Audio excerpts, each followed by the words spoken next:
আসসালামু আলাইকুম। বিরিভিউজ ইনফোটেইনমেন্টে স্বাগত জানাচ্ছি আমি তাসনিম হোসাইন।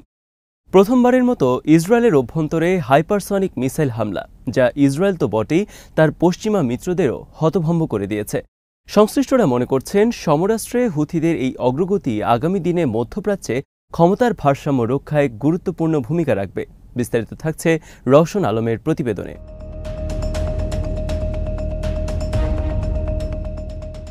গত বছরের ৭ অক্টোবর নজিরবিহীনভাবে ইসরায়েলের অভ্যন্তরে গিয়ে হামলা চালায় ফিলিস্তিনের স্বাধীনতাকামী সংগঠন হামাসের যোদ্ধারা।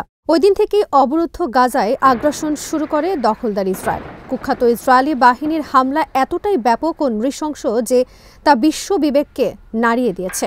নারী, শিশু, বৃদ্ধ, হাসপাতাল, স্কুল, ধর্মীয় উপাসনালয় কিংবা আশ্রয় শিবির কোনো কিছুই বাদ যায়নি তাদের হামলার টার্গেট হওয়া থেকে। জাতিসংঘ সহ আন্তর্জাতিক বিভিন্ন সংগঠন, সংস্থা এবং বিশ্ব সম্প্রদায় এর বিরুদ্ধে সোচ্চার, কিন্তু একমাত্র যুক্তরাষ্ট্রের সমর্থনের কারণে কোনো কিছুকেই পাত্তা দিচ্ছে না ইসরায়েল।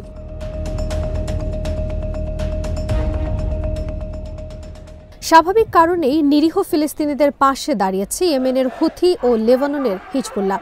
মধ্যপ্রাচ্যে ইরান সমর্থিত আরেকটি শক্তিশালী সশস্ত্র গোষ্ঠী হল হিজবুল্লাহ। ইসরায়েলি বাহিনী হিজবুল্লাহকে জবাব দেওয়ার অংশ হিসেবে প্রায় নিয়মিত ভিত্তিতে লেবাননে হামলা চালিয়ে আসছে।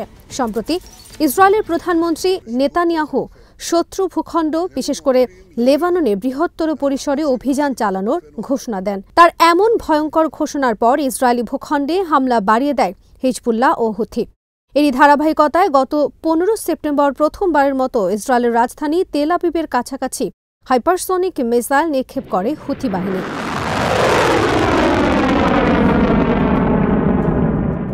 আল জাজিরার তথ্যমতে হুথিদের দাবি, ইয়েমেন থেকে ছোড়া ক্ষেপণাস্ত্রটি 11 মিনিটে 2000 কিলোমিটার পথ পাড়ি দিয়ে ইসরায়েলি ভূখণ্ডে আঘাত হানে।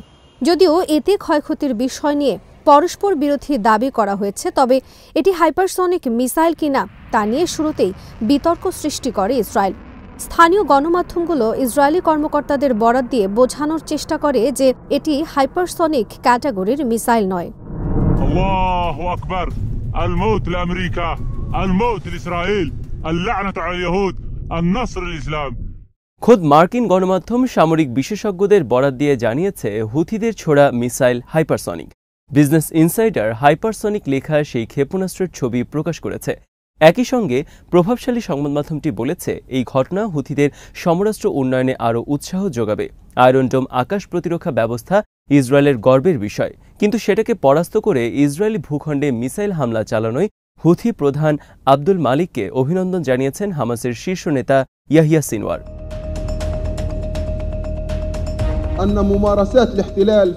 বর্তমান সময়ের অন্যতম সমরবিদ হিসেবে বিবেচিত সিনওয়ার বলেছেন, আমরা নিজেদেরকে একটি দীর্ঘস্থায়ী লড়াইয়ের জন্য প্রস্তুত করেছে।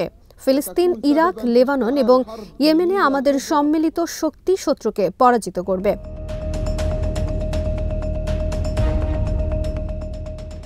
ধারণা করা হচ্ছে হুথিদের এই সাফল্য ইসরায়েলকে খানিকটা দুশ্চিন্তায় ফেলে দিয়েছে।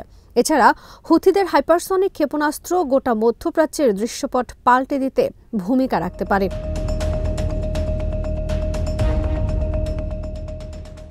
হুথিদের মুখপাত্র ইয়াহিয়া সারি দাবি করেছেন, ইসরায়েলের সামরিক লক্ষ্যবস্তুতে নতুন এই হাইপারসনিক ব্যালিস্টিক ক্ষেপণাস্ত্র নিক্ষেপ করা হয়েছে। ইসরায়েলি প্রতিরক্ষা বাহিনী সেটি আটকাতে ব্যর্থ হয়েছে। ক্ষেপণাস্ত্রটি স্থানীয়ভাবে ডেভেলপ করার দাবিও করেছে হুথি। এমনকি ইসরায়েলি আর্মির রেডিও জানিয়েছে, তাদের বিমান বাহিনী তদন্ত করছে কেন ক্ষেপণাস্ত্রটি আগেই প্রতিরোধ করা সম্ভব হয়নি।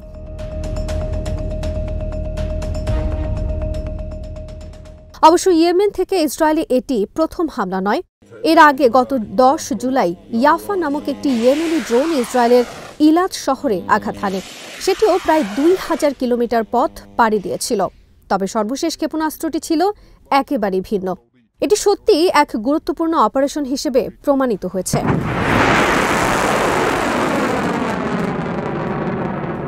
ক্ষেপণাস্ত্রের ধরন থেকে প্রমাণ হয় এটি রাশিয়ান বা ইরানি কোনো ক্ষেপণাস্ত্র নয়, অর্থাৎ ক্ষেপণাস্ত্রটি মূলত ইয়েমেনে ডেভেলপ করা হয়েছে। ক্ষেপণাস্ত্রের গায়েও লেখা রয়েছে মেড ইন ইয়েমেন, একই সঙ্গে লেখা রয়েছে হাইপারসনিক।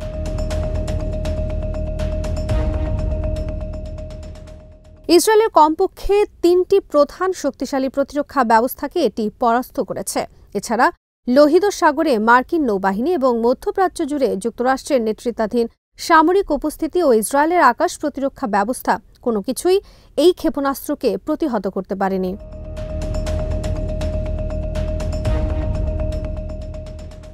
হুদাইদা বন্দরে 20 জুলাই ইসরায়েলি হামলার তাৎক্ষণিক প্রতিক্রিয়া না জানিয়ে বারবার ইসরায়েলকে সতর্ক করেছে হুথিরা। এরপর যে জবাব তারা দিয়েছে সেটা সত্যি মধ্যপ্রাচ্যের বিস্ফোরা হিসেবে পরিচিত ইসরায়েলকে দুশ্চিন্তায় ফেলে দিয়েছে। ওই হামলার ফলে হাজার হাজার ইসরায়েলি নিরাপদ আশ্রয়ে যেতে বাধ্য হয়েছিল। ক্ষেপণাস্ত্রটি ইসরায়েলের গুরুত্বপূর্ণ শিল্পকেন্দ্র এবং তেল আবিব বিমানবন্দরের মধ্যবর্তী অত্যন্ত সংবেদনশীল একটি এলাকায় আঘাত এনেছিল।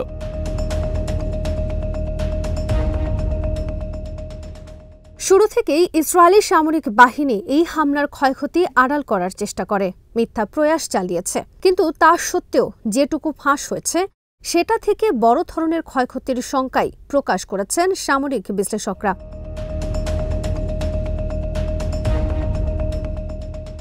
সম্ভবত সবচেয়ে গুরুত্বপূর্ণ বিষয় হল ইসরায়েলি প্রধানমন্ত্রী বেঞ্জামিন নেতানিয়াহু উত্তরাঞ্চলীয় সীমান্তে হিজবুল্লাহর বিরুদ্ধে যুদ্ধ ঘোষণার কয়েক ঘণ্টার মধ্যেই হামলাটি চালানো হয়। এছাড়া অপেক্ষাকৃত নিরাপদ হিসেবে বিবেচিত ইসরায়েলের মধ্যাঞ্চলে চালানো এই হামলা চোখে আঙুল দিয়ে দেখিয়ে দিল যে চলমান গাজা যুদ্ধের কারণে কার্যত ইসরায়েলের কোনো অংশই নিরাপদ নয়।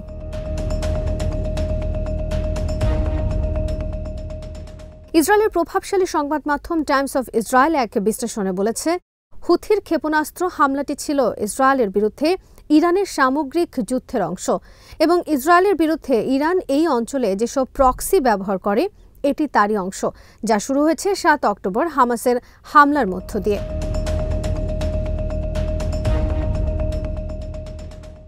প্রতিবেদনে বলা হয়েছে, ইয়েমেনের পররাষ্ট্রমন্ত্রী শায়া মোহসেন আল জিন্দানি ইরানের রাষ্ট্রীয় বার্তা সংস্থা ইরনাকে দেওয়া সাক্ষাৎকারে বলেছেন, এই হামলার মাধ্যমে তাদের সশস্ত্র বাহিনী ইহুদিবাদী শাসকদের কাছে একটি বার্তা দিয়েছে যে তারা আসলে নিরাপদ নয়।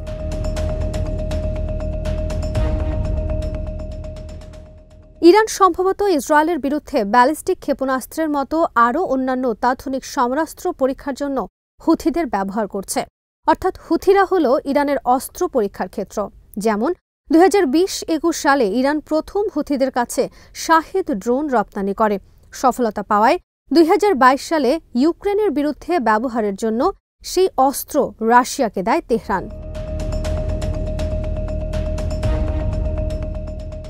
আল জাজিরা প্রতিবেদনে জানায়, হুথিরা ফিলিস্তিনিদের প্রতি সংহতি প্রকাশ করে লোহিত সাগর ও এইডেন উপসাগরে ইসরায়েলি মালিকানাধীন বা তাদের স্বার্থ সংশ্লিষ্ট জাহাজগুলো লক্ষ্য করে নিয়মিত ক্ষেপণাস্ত্র ও ড্রোন হামলা চালাচ্ছে।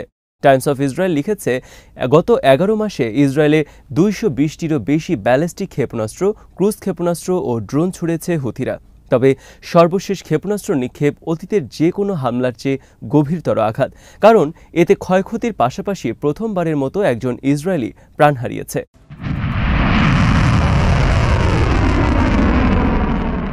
হুথিদের প্রচার বিভাগের ভাইস চেয়ারম্যান নাসরুদ্দিন আমির বলেছেন, ইসরায়েলের 20টি ক্ষেপণাস্ত্র ধাওয়া করেও তাদের ক্ষেপণাস্ত্রটিকে আটকাতে ব্যর্থ হয়েছে। এমনকি ইসরায়েলের কৌশলী প্রতিক্রিয়াতেও সেটার প্রমাণ মেলে। তেল আবিব বলেছে তাদের একটি ইন্টারসেপ্টর হুথির ছোড়া ক্ষেপণাস্ত্রটিকে ক্ষতিগ্রস্ত করেছে, কিন্তু সেটা ধ্বংস হয়নি।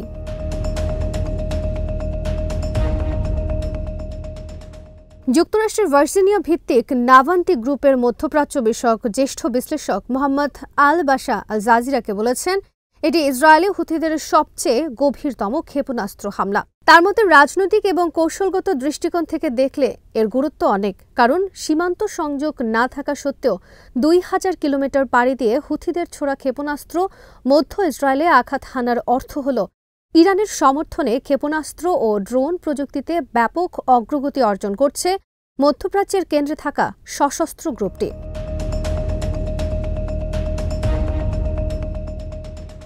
আলবাসা বলছেন, এটির একটি মনস্তাত্ত্বিক প্রভাবও রয়েছে।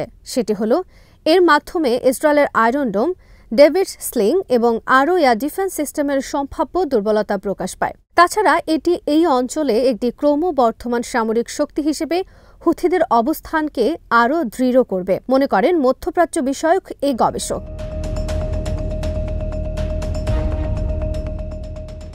ওয়াশিংটন ভিত্তিক ইয়েমেন ও মধ্যপ্রাচ্য বিষয়ক নিরাপত্তা বিশ্লেষক নিকোলাস ব্রুমফ্লেট আল জাজিরাকে বলেছেন, প্রকৃত বাস্তবতা হল ইসরায়েলের এত প্রতিরক্ষা ব্যবস্থা সত্ত্বেও ক্ষেপণাস্ত্রটি যতদূর পর্যন্ত পৌঁছেছে তাতে এটি হুথিদের আত্মবিশ্বাসকে আরও বাড়িয়ে তুলবে। ব্রুমফিল্ড বলছেন, এটিকে তারা তাদের সক্ষমতারই একটি বহিঃপ্রকাশ হিসেবে দাবি করতে পারে।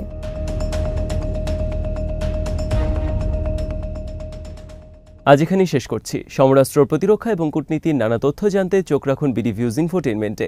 চ্যানেলটি ভালো লাগলে সাবস্ক্রাইব করুন। সংযুক্ত থাকুন আমাদের ফেসবুক পেজে। আল্লাহ হাফেজ।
बोला था भाई, स्कूल का भी